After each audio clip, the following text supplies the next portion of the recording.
Magandang araw at magandang buhay, lalong-lalo na sa ating mga minamahal na mga SSS pensioners. Sa araw po na ito ay magbibigay po tayo ng update sa SSS pension release for June 2026. Alam ko marami ang nag-aantay sa balitang ito dahil ang iniintay na pension increase kasama na. Para makuha mo po ang buong detalye sa balitang ito, inaanyayahan kita na tapusin mo ang video nito hanggang sa dulo nang sa gayon makuha mo ang punto ng video kong ito. At ang kalaman po na ito ay hindi po gawa-gawa lamang dahil ito ay nakabase po sa mga lehitimong mga sources dahil hindi po tayo pwede gagawa-gawa ng mga bagay na hindi po totoo. Kaya naman, pakinggan niyo po ito. Ang 2026 SSS pension increase ay bahagi ng 3 taong pension reform program noong 2025 hanggang 2027. Ito ay para sa lahat ng uri ng SSS pensioners. Ibig sabihin, lahat, wala pong pili. Ang mga benepisyaryo ay nakakatanggap ng 10% na increase sa retirement at disability o 5% naman ang death or survivor kada taon, kung saan ang 2026 tranche ay inabante sa Hunyo 2026 para sa pensioners na aktibo simula August 31, 2026. Narito ang mga detalye kung sino ang kasali. Una, ang mga retirement pensioners. Sila yung mga membro na nagretiro at tumanggap ng buwan ng pensyon. Mga disability pensioners ay kasali rin. Sila ang mga membro na nagkaroon ng permanenteng kapansanan. Death or survivor pensioners ay kasali rin. Sila ang mga legal na benepisyaryo ng asawa o anak ng mga pumanaw na miyembro. So, ibig sabihin, ito po ang mga qualifications. Mga dapat tandaan sa increase. 10% ang increase, ito ay matanggap sa mga retirement at disability pensioners lamang. At 5% increase naman, ito ay matatanggap sa mga death or survivor pensioners. Abanting implementasyon, ang schedule po ng pension increase ay sa September at talaga pero in advance ng mas maaga at ginawang June 2026. Kabuuan, paglipas ng 3 taon, sa pagtatapos ng 2027, ang pensyon ay tataas sa kabuuang humigit kumulang 33% para sa retirement disability at 16% naman para sa mga death or survivor pensioners.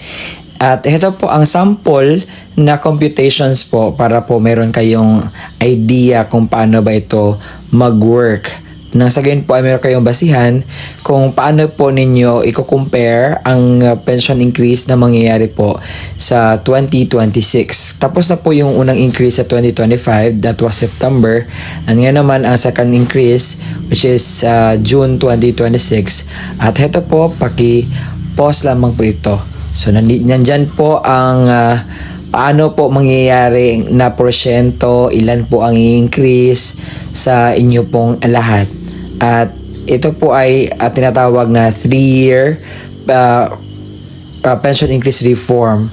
Yan po. At gusto ko pong ipakita to sa inyo at sagutin ang katanungang sino-sino ba ang makakakuha ng pension increase na ito.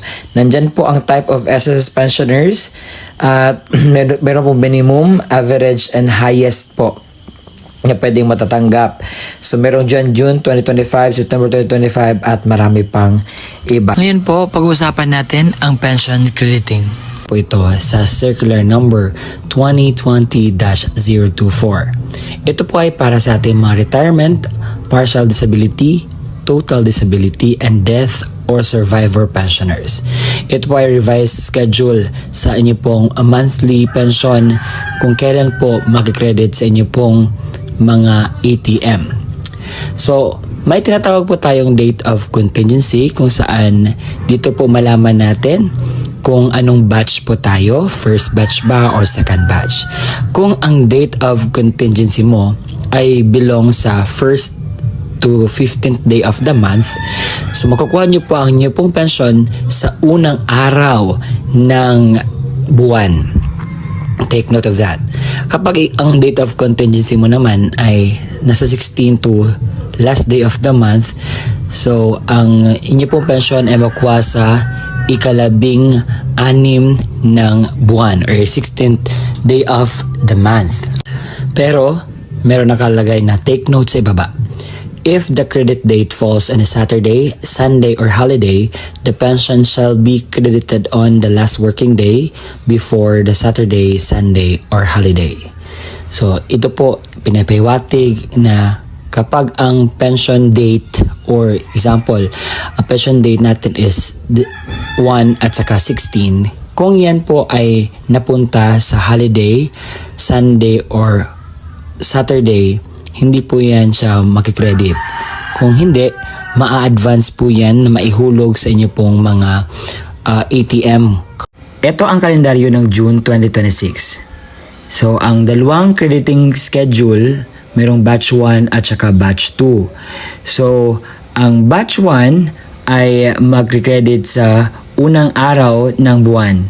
At dito po nakita natin sa June 1 ay hindi po siya holiday, hindi po siya weekends na Saturday, Sunday, ito po ay Monday.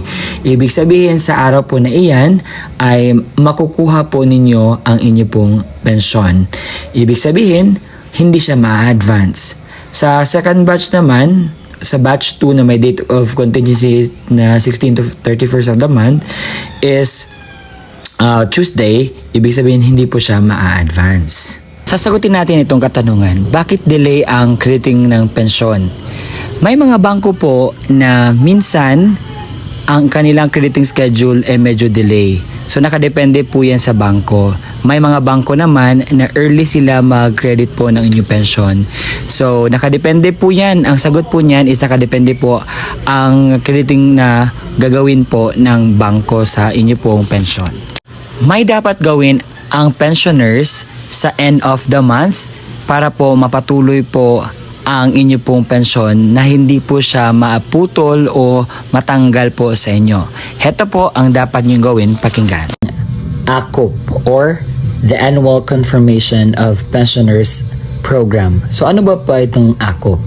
Ang ACOP po ay reports ng ating mga pensioners sa SSS sa yearly basis para po mapanatili natin ang ating tinatanggap na pensyon sa pwede po nating maging eligible po tayo. So ito po ay according sa Republic Act number 11199 or the Social Security Act of 2018. So ang mga taong ito ang dapat pong magpahakop. A. Mga retirement pensioners residing in the Philippines na may edad 8 years old and above. So nagsisimula po ito noong March 2024. Pangalawa, yung mga retirement pensioners na nag-reside na sa abroad. Pangatlo, total disability pensioners. Pang-apat, death or survivor pensioners. And panghuli, dependent children under guardianship. Take note, ang retirement pensioners na residing in the Philippines na 8 years old and above may required the ACO program under the certain circumstances na determined upon the notification of SSS. Kahit hindi ka 8 years old and above, as long as may notification si SSS sa'yo na kinakailangan mong magpa-ACOP, is kinakailangan po natin niyang gagawin. Paano po ba ang pensyonado sa SSS mag-comply sa ACOP? Marami pong paraan kung paano po mag-apply sa ACOP. But, una sa lahat, kinakailangan po mag-download ng ACOP form sa appropriate sa inyo pong case. So, ang ACOP form po ay ma-download lamang po yan sa online. At may QR po sa SSS page dahil nag-upload sila every month na may announcement sila na kinakailangan po magpa-ACOP. So una, ang Annual Confirmation of Pensioners for Retirement or Permanent Disability Pensioners. Annual Confirmation of Pensioners for Surviving Legal Spouse Pensioner. Annual Confirmation of Pensioners for Representative Payee of Dependent Minor Incapacitated Child. Please take note na mag-refer po tayo sa Circular 2023-013 dated 21 December 2023 for the revised guidelines on the ACOP program. So ang tanong, ano po ba ang mangyayari kung hindi nyo ito nagawa? So meron po talagang consequences na mangyayari. Kapag hindi po ninyo nagawa ang AKOP sa tamang schedule, ay magresulta po ito sa pagkasuspindi ng inyo pong tinatanggap na pensyon galing sa SSS. It will be automatically suspended 1 month after the month of the birth of the pensioners or the deceased member. Automatic cancellation sa pensioners after 2 years po sa suspende ng kanyang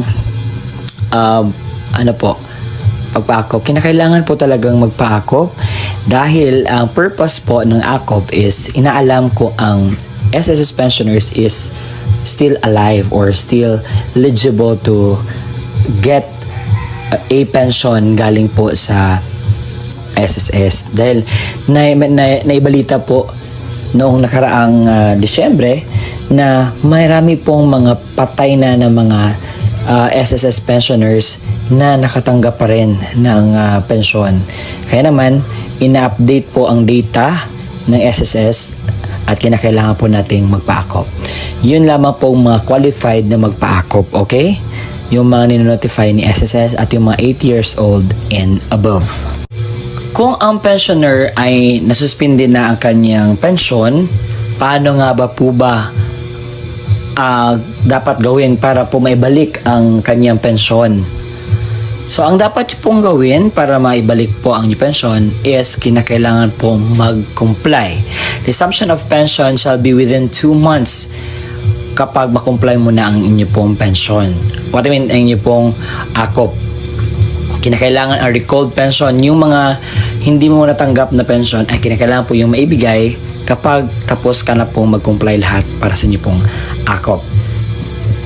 If any and all accrued pension shall be credited to the pensioner's account. Ibibigay naman po yun dahil ang pension na iyon ay hindi sa SSS, kung hindi sa inyo po iyon mga minamahal kong SSS pensioners. Sana malinaw po sa atin. Sana malinaw po ang nakuha ninyong impormasyon patungkol po sa SSS pension release for June 2026 na kasama po ang pension increase.